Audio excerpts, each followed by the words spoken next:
সবাইকে অবাক করে দিয়ে শিশুদের সুরক্ষার বিষয়ে চলা আইনি লড়াইয়ে সমঝোতায় রাজি হয়েছে অনলাইন প্ল্যাটফর্ম মেটা। ধারণা করা হয়েছিল মামলাটি নিয়ে কয়েক সপ্তাহ ধরে আদালতে চলবে তীব্র আইনি লড়াই, কিন্তু মাত্র 5 দিনের শুনানির পরই ইতি ঘটে এ মামলা।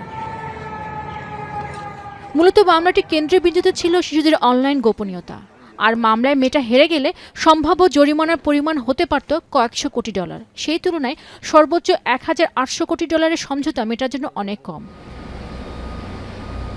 তবে গুরুত্বপূর্ণ বিষয় হচ্ছে সামাজিক যোগাযোগ মাধ্যমে তারা যে অন্যায় করেছে সেই বিষয় স্বীকার করেনি মেটা। এদিকে সমঝোতার অংশ হিসেবে এখন ইনস্টাগ্রাম ও ফেসবুকে কিশোর কিশোরীদের জন্য বেশ কিছু নতুন নিরাপত্তা ব্যবস্থা চালু করবে মেটা। এর মধ্যে অন্যতম হলো 2 প্ল্যাটফর্ম মিলিয়ে প্রতিদিন 2 ঘন্টা ব্যবহারের সীমা। কিশোর কিশোরীদের ব্যবহারকারীদের ক্ষেত্রে এটি ডিফল্ট সেটিং হিসেবে থাকবে। এছাড়াও রাত 12টা থেকে সকাল 6টা পর্যন্ত এবং স্কুলে ক্লাস চলাকালীন সময়ে অর্থাৎ সকাল 8টা থেকে বিকেল 3টা পর্যন্ত নোটিফিকেশন বন্ধ রাখা হবে। পাশাপাশি কিশোর কিশোরীদের পোস্ট ও কন্টেন্টে কতজন লাইক দিয়েছে লুকিয়ে রাখা হবে সেই সংখ্যাও।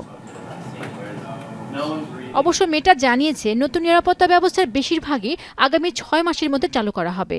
আর ব্যবহারকারীদের বয়স শনাক্ত করা নতুন প্রযুক্তি ও ব্যবস্থা পুরোপুরি বাস্তবায়নে 1 বছর পর্যন্ত সময় লাগতে পারে। তবে এই সমঝোতায় মেটার কৌশলে পরিবর্তন এনেছে বলেও অভিমত বিশেষজ্ঞদের। পেনুকা সুলতানা, এখন বিশ্ব।